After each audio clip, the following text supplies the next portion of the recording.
જે હત્યાનો બનાવ બન્યો હતો, શું કારણથી હત્યા કરવામાં આવી હતી અને આરોપી ઝડપાય છે?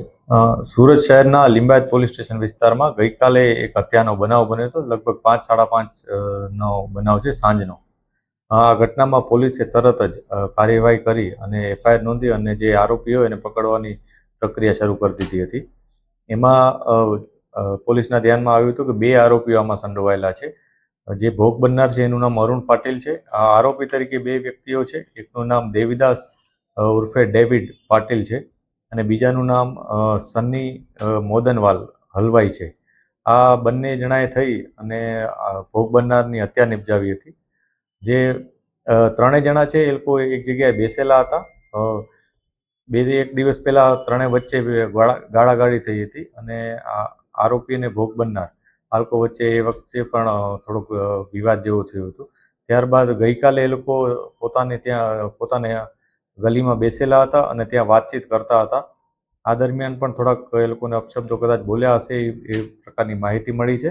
અને ત્યારબાદ જે બંને આરોપીઓ છે એ લોકોએ એમ નક્કી કર્યું કે આપણે નાસ્તો કરવા જવું છે. તો જે ભોગ બનનાર છે એણે પણ એને કીધું કે ભાઈ હું પણ નાસ્તો કરવા આવીશ. અને આ વચ્ચે ત્યારે એ લોકોએ પૈસાનું એવી વાત કરી કે આપણે સોલ્જરી કરશું. આ બાબતે ત્રણેય વચ્ચે કંઈક વિવાદ થયો, બોલાચાલી થઈ અને એ વખતે કંઈક ઉગ્ર થઈ ગયા હોવાથી બંને જણાએ ભેગા મળી અને ભોગ બનનારની હત્યા કરી નાખી હતી. પોલીસે તરત જ આરોપીઓને હસ્તગત કરી અને આગળની કાર્યવાહી શરૂ કરી અને અરેસ્ટ કરી લીધા હતા. જે ભોગ બનનાર છે જે આરોપી છે એ બંનેના જે ગુનાહિત ઇતિહાસ છે એમાં મારામારી અને એ પ્રકારનો પ્રોહિબિશનનો ને એ પ્રકારના ગુના છે. પોલીસે આગળની કાર્યવાહી હાથ ધરી છે. હજી પણ અમે ઇન્વેસ્ટિગેશન ચાલુ એ બાજુ પણ રાખ્યું છે કે અન્ય કોઈ એમાં એંગલ છે કે નહીં અને જે આરોપી છે એમનો કોઈ ગુનાહિત ઇતિહાસ છે કે નહીં એની પણ અમે તપાસ કરી રહ્યા છીએ.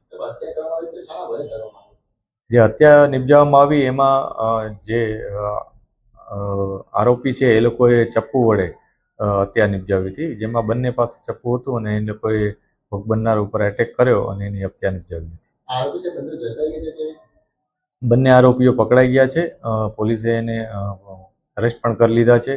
આમાંથી 2 વ્યક્તિઓ, એક ભોગ બનનાર ને આરોપી, એ લોકો કૌટુંબિક ભાઈઓ પણ થાય છે, મામા ફૂઈના ભાઈ છે. આ પ્રકારની માહિતી પણ પોલીસને મળી છે. અને બંને વચ્ચે ગઈકાલની જે ઝઘડો થયો એ અને 2-1 દિવસ પહેલા પણ અપશબ્દો બોલી અને ઝઘડો થયો હોવાની માહિતી છે. એટલે આ જ કારણ હોવાનું પ્રાથમિક દ્રષ્ટિએ અમને જણાઈ આવે છે. એમાં આજે 2 છોકરાઓ છે એ 22 વર્ષના અને 24 વર્ષના છે. જ્યારે ઓલો થોડોક મોટો છે એ પોતાને આ 2 કરતાં થોડોક મોટો ગણે છે અને એ લોકો કંઈક અપશબ્દો બોલ્યો હશે એ બાબતે, પણ એ લોકોએ કંઈ એવી રજૂઆત પોલીસ પાસે નથી કરી. અને ત્યારબાદ ગઈકાલે પાછી એ લોકો વચ્ચે ઝઘડો થયો અને એમાં પછી આ લોકોએ આ પ્રકારની ઘટનાને અંજામ આપ્યો. જે આરોપી છે એ મજૂરી કામ કરે છે, મૃતક પણ મજૂરી કામ કરતો હતો એ પ્રકારની માહિતી છે.